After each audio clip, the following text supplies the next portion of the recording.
Pela alegria, vocês devem estar imaginando, ou talvez sentindo o quanto que é legal poder receber tantas pessoas, pessoas que têm propósito, que têm histórias, estão dispostas a compartilhar aqui, num formato muito leve, né?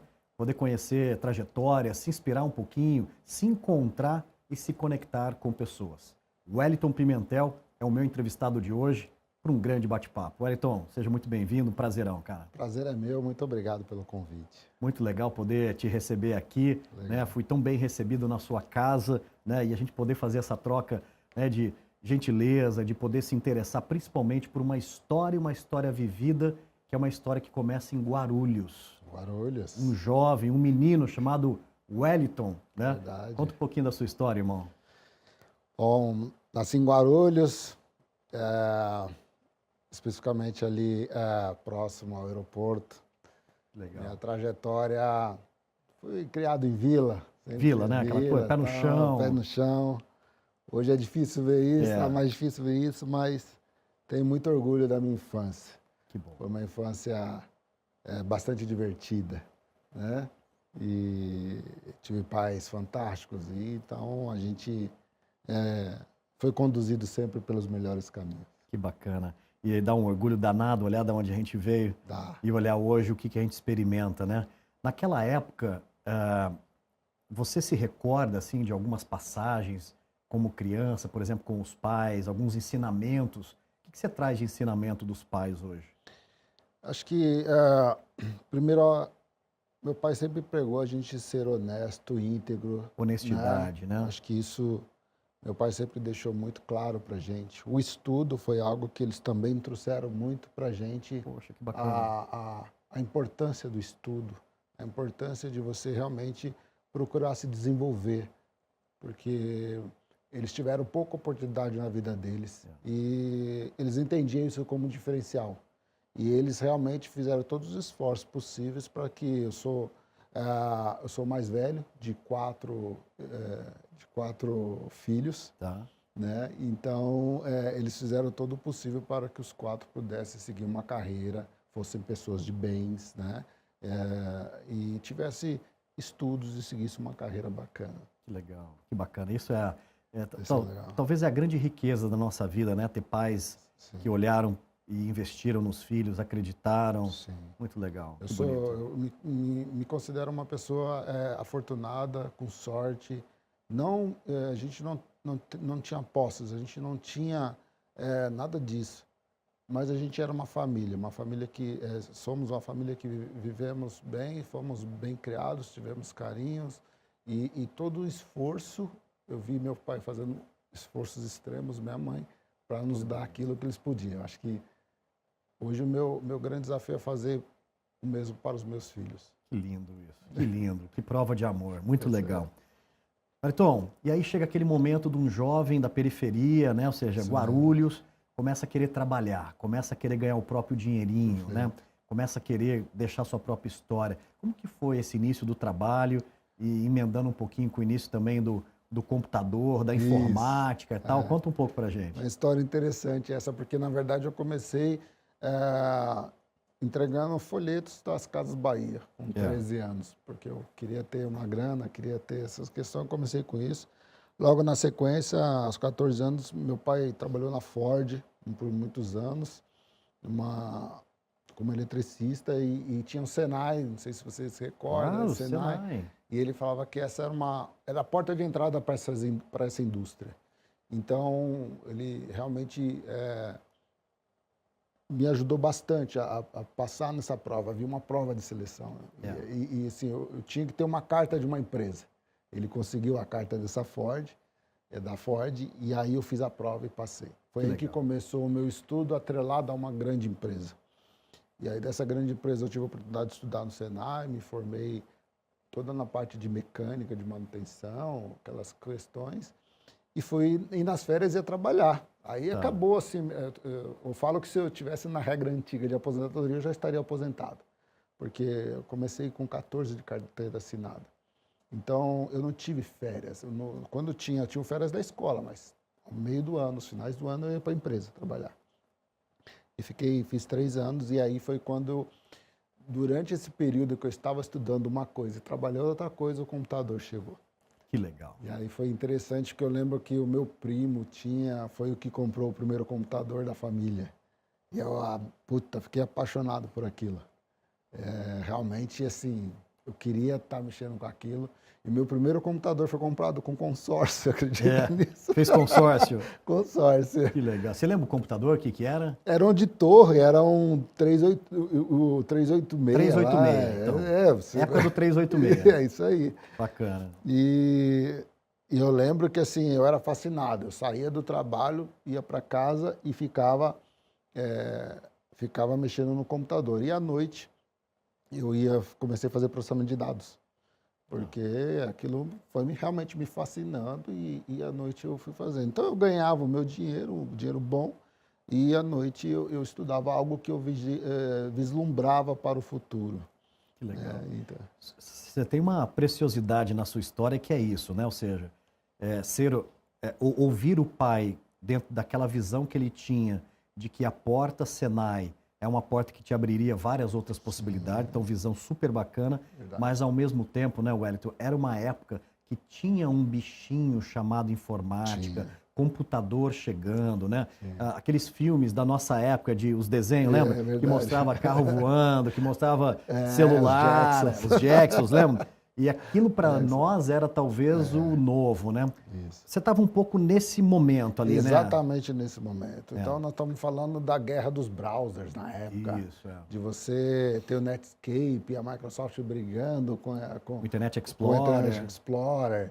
Você tinha aqueles antivírus que começaram a sair ali, McAfee, Norton. Então, você tinha esse nascimento ali, a coisa acontecendo. Você começava a ter a questão de desenvolvimento, então fazia processamento de dados, porque era a questão de fazer alguma coisa para aquela aplicação, para aquele equipamento ali, né? Bacana. E era fantástico na faculdade, no laboratório, você poder escrever algumas linhas de código e o negócio aparecer na tela. Me recordo até hoje das sensações e o quanto tempo eu gastava sobre isso. Eu lembro claramente. Teve um período que o trabalho do motofrete estava iniciando. E eles sabem como que era cobrado? Era cobrado baseado na quilometragem. Um cálculo simples, em vez de você fazer quantos quilômetros está lá, vai gastar tantos quilômetros. Faz o cálculo da hora aí, algumas coisas lá. E a gente desenvolveu um softwarezinho desse e tal. E eu me recordo que, assim, quão legal foi aquilo. Criar, assim, né? Criar aquilo, fazer aquilo, você fala assim, nossa, está mudando as coisas. Eu não vou usar uma calculadora, aquilo ali já sai, imprime uma etiquetinha, está aqui quanto vai custar, e aquilo trouxe muito ganho. Então, ali começa, acho que começou tudo, ali que me despertou, falou, eu acho que é isso que vai acontecer, é isso que o mundo vai girar. Edson, você sabe que é legal presenciar a sua fala aqui, porque dá para ver os seus olhos brilhando quando fala desse momento. Porque para as pessoas entenderem, né, ou seja, as pessoas de TI, na sua maioria, são crianças curiosas. Então vieram de crianças muito curiosas, de mexer, desmontar, remontar, aquela coisa toda. E quando a gente começa a ter a possibilidade de, através da nossa imaginação, com o poder da informação de um código ou de um hardware, começar a criar coisas novas que resolvem problemas reais da vida, seja nos anos 2000, seja agora, onde nós estamos, talvez seja o grande porquê nós escolhemos essa nossa profissão, né? É isso, Renato, assim, o que mais me cativava era resolver os problemas. Isso realmente me cativava. Eu cansei de desmontar computador e montar novamente, de quebrar computador e montar novamente. E foi muito legal na minha trajetória saber que através da tecnologia, através do uso do computador, eu conseguia resolver problemas. Eu conseguia facilitar a vida de algumas pessoas utilizando essa ferramenta. É verdade. Então, acho que isso foi que começou a me trazer esse gosto por continuar na área. E sem contar de tudo que vem evoluir, que foi evoluindo, foi muito rápido também, né? Então, você conseguia enxergar muito potencial. na faculdade, né? De você chegar na faculdade, de começar a discutir circuitos lá na parte do curso de ciências da computação, nos cursos certificatórios. Então, tudo isso começou a abrir um horizonte para a gente do que você poderia fazer do mundo, quantos caminhos você poderia trilhar para resolver problemas das mais diversas situações com tecnologia. Wellington, hoje as pessoas conseguem, né, enxergar a carreira do Wellington, né? Você é uma pessoa querida, trabalhou e deixou muito legado nas pessoas que tiveram a oportunidade de estar ao seu lado, né? Hoje você tem muito propósito naquilo que você faz, né? Porém, no começo foi muito diferente, né, Wellington? Era aquele momento de você se desafiar tecnicamente. Sim. E quando foi aquele momento que você vira a chave e começa a viver só do seu trabalho, né? Ou seja, de um cara de tecnologia, de infra, né? Começando ali toda essa história de SI. Quando virou aquela chave, você falou assim, agora eu sou um cara que dependo de TI. Eu sempre, primeiro que quando eu estava trabalhando dentro da Ford e já estava fazendo o curso à noite, aí comecei a fazer faculdade de ciências da computação, eu decidi que aquilo que eu já queria mudar, aquilo é o futuro. Só que eu tinha um problema, eu ganhava bem do outro lado. Eu ganhava bem, não pagava ainda. Então, chegou um momento, não sei se você se recorda, mas assim, eu me recordo muito bem, assim, veio aquele conceito de terceirizar essas grandes montadoras. Sim. Esse processo de terceirização era uma troca de mão de obra por um custo pelo outro. Naquele momento, eu conversei muito com meu pai e tomei uma decisão de aceitar todo aquele programa eu tive a oportunidade de ficar, mas eu decidi não ficar.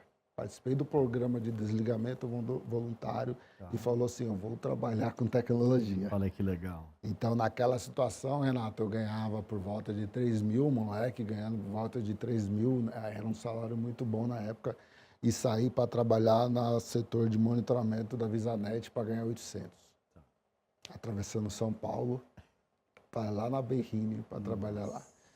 E realmente foi uma decisão bastante questionada, porque eu trabalhei 9 anos na Ford. 9 anos? 9 anos na Ford.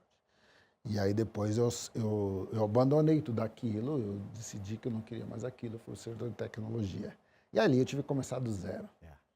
E ali foi muito interessante, mas assim, eu amava, eu comecei a ver a coisa de um outro lado, um modelo de captura, começou aqueles modelos de pagar em cartão, o que era uma rede X25, tudo aquilo que eu tinha estudado, por que a transação passava para a rede 25, qual que é o caminho dela. Fantástico, fantástico. Trabalhei à noite, foi o espaço que eu consegui, então trabalhava à noite. E sempre fui bastante assim, curioso e querer resolver as coisas, né? E aí, em uma determinada situação, na VisaNet, o pessoal perdeu um servidor ou uma planilha que simplesmente acompanhava os movimentos de venda dos principais feriados do ano. E isso foi uma loucura. Tipo, eu perdi os dados do Dia das Mães, eu perdi os dados dos Dias dos Namorados, assim, não pode... E eu me comprometi, eu tive um problema semelhante em uma situação anterior e sabia que tinha uma ferramenta que podia recuperar esse dado. E foi quando eu me comprometi a ajudar lá. E falei, consigo ajudar com isso, dá para fazer, vamos fazer um teste. E fizemos um teste, conseguimos recuperar. Isso foi, e aí eu saio da captura e vou para a parte de infraestrutura e tal. Então isso foi assim... Foi esse primeiro passo, foi isso que eu fui fazendo. E eu sempre quis fazer, eu sempre fui incomodado, eu gosto do desafio, do difícil. Eu sou uma pessoa incomodada com o marasmo, o mais do mesmo, eu acabo perdendo interesse nas coisas. E aí eu sempre procurei fazer coisas a mais. E a cada vez de infraestrutura, o que aconteceu com todo esse momento que a gente começou a viver, como você disse? A necessidade de infraestrutura só foi crescente, foi crescente. E a gente foi implantando infraestrutura, colocando infraestrutura, até que chegou um momento que eu precisei tomar outra decisão, porque a VisaNet estava mudando para Alphaville, ficava longe para mim, não dava. E aí uma pessoa, um ex-gestor, que estava no Sírio-Libanês, me convidou para ir para lá. Aí vem saúde na sua vida. Aí foi que a saúde entrou na minha vida. Eita, coisa boa. E assim, foi um choque. Foi um choque. Porque quando eu comparava no setor ali bancário, no setor Meios de pagamento, meios né? de pagamento, a parte de infraestrutura estava mais consolidada, estava mais assim, encaminhada. A gente vai para um setor da saúde, onde tudo era papel. O médico escrevia alguma coisa, guardava na gavetinha, era papel. E foi muito interessante esse momento, porque no Sírio-Libanês a estratégia falava muito, entendia que a digitalização da saúde era um diferencial competitivo. Então, tínhamos um plano bem claro de digitalização lá. Só que quando você olha a infraestrutura ali, não tinha nada. Não tinha nada. Não tinha nada. Não tinha. Tinha horas que, quando eu cheguei lá, tinha departamentos que tinham que agendar para o uso do computador. Olha só. E aí foi onde a gente realmente teve um desafio bastante grande. E aí é onde eu fui colocado num dos maiores desafios da minha vida. Onde pegar uma instituição daquele tamanho e reestruturar ela desde a base, desde o cabo, desde montar tudo. Então a gente vem montando tudo. Então tem um time tentando implantar, digitalizar os sistemas, né? O negócio correndo, continuando, o avião voando e a gente pondo as coisas e funcionando e mudando tudo. Mudando para o médico. Você vai dizer para o médico, você não vai mais escrever no papel, você vai digitar no computador. Muda para ele totalmente. E é muito legal você ver isso, porque você começa a perceber a mudança de... Você está participando daquele momento da mudança do business, da mudança de um segmento inteiro. Você está dentro da transformação. Isso, hoje eu olho com muito carinho, assim, puta, muita felicidade. Eu pude participar desse momento. Foram 7 anos lá, 7 anos que foram difíceis, mas... Uau, que jornada. A gente conseguiu mudar. Hoje é uma puta de uma instituição, né, bem reconhecida. Né? Um case. Né? Nós construímos data centers novos lá, 2. Nós construímos as torres, que hoje dobrou o hospital de tamanho. É verdade. Foi um trabalho bastante longo, do qual eu trabalhei muitos anos com a Margarete, que hoje está aqui em Campinas, aqui próximo. É verdade. E foi um desafio de muito aprendizado, sabe? De muita gente errou, a gente aprendeu com os erros,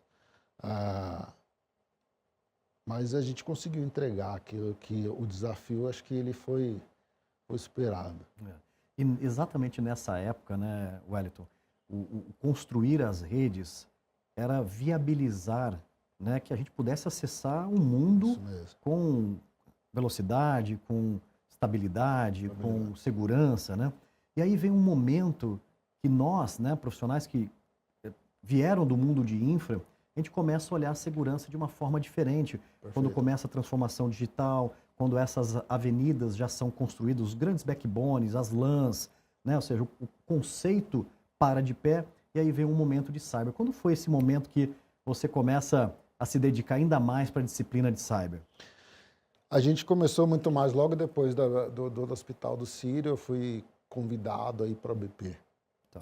Acho que a BP, então eu fiquei 7 anos lá, em 2014 houve o convite. Tá. Eu lembro claramente, fiz entrevista ali com a Lília, e fiz uma entrevista hoje com a Denise, e elas me perguntam, né, por que você quer vir para cá? Olha, a gente sabe que houve arrumou bastante coisa aqui no Sírio, já está com a vida no outro caminho, por que você quer vir para cá?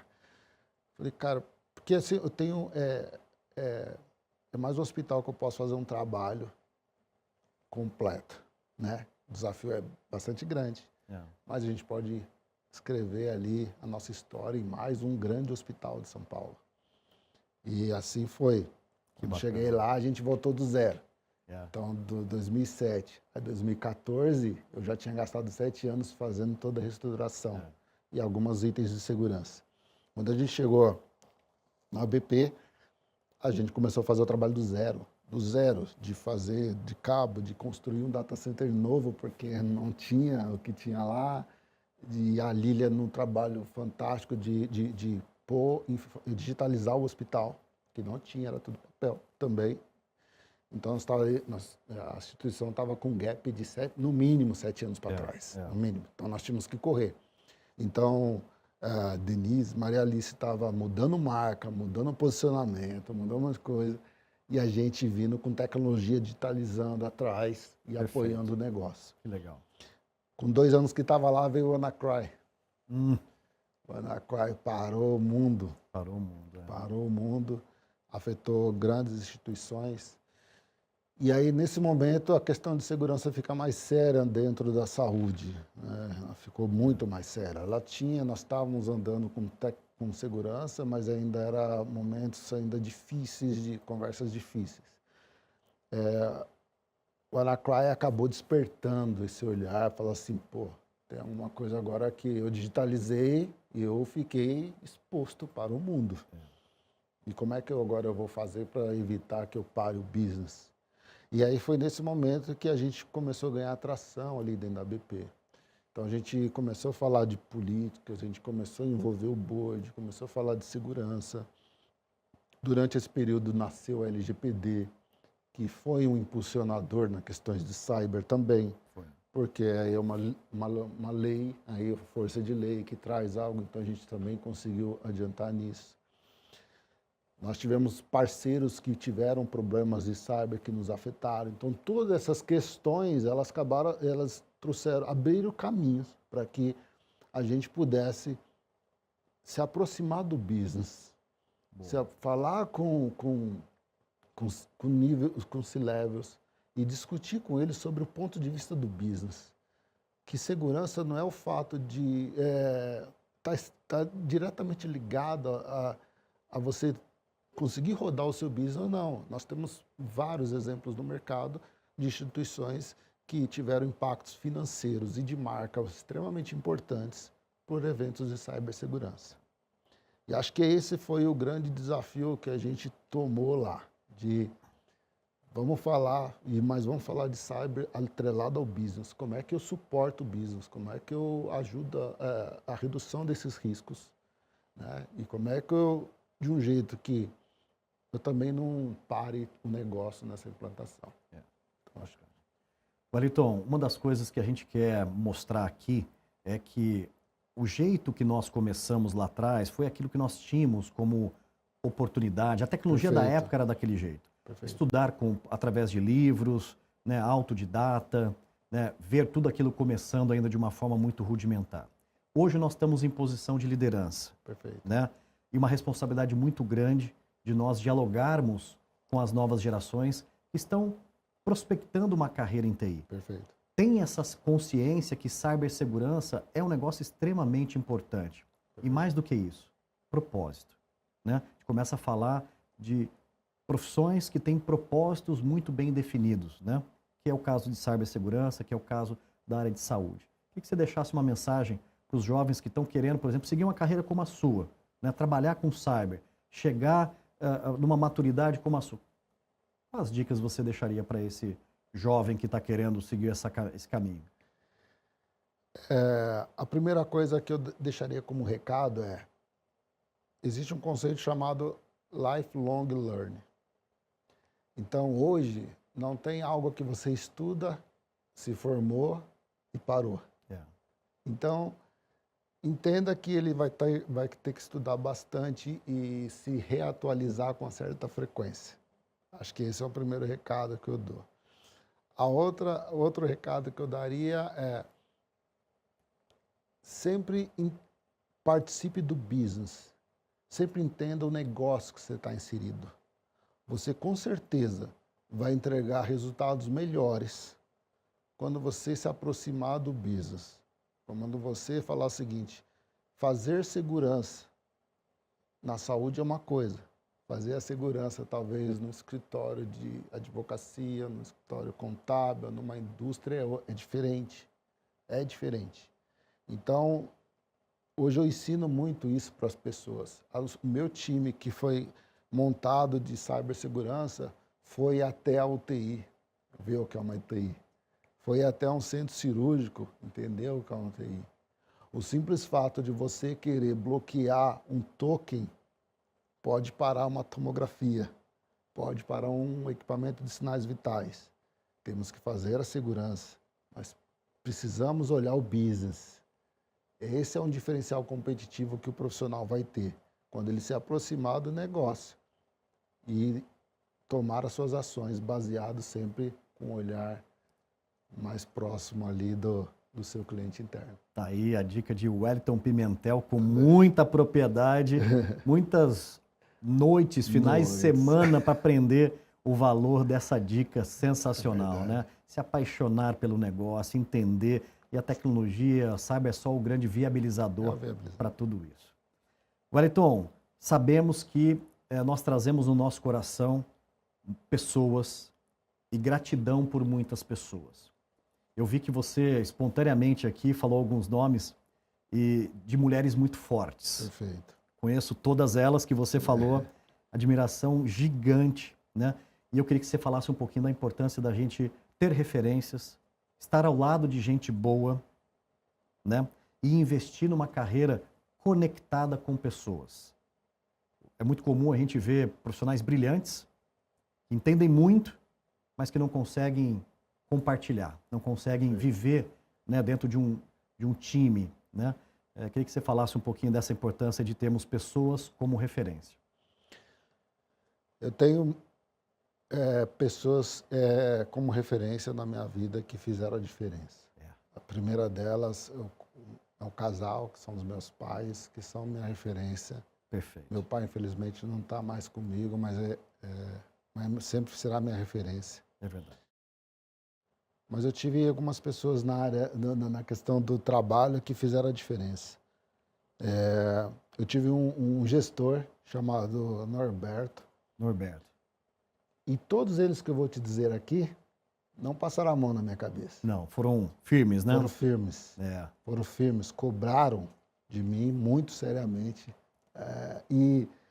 Mas eu aprendi muito, eles se deram o espaço de me ensinar, de eu me aproximar, e eu sempre... Por que aquela pessoa está ali? O que ela faz para ela estar naquela posição? Norberto foi uma pessoa que brigou muito comigo, mas foi a pessoa que me deu a minha primeira oportunidade. Olha que legal. Né? Que jamais eu esperaria que ele fosse me dar. Jamais. E foi um cara que enxergou que eu... Fala, não é porque eu brigo com você que eu não te enxergo o seu valor. Isso foi fantástico.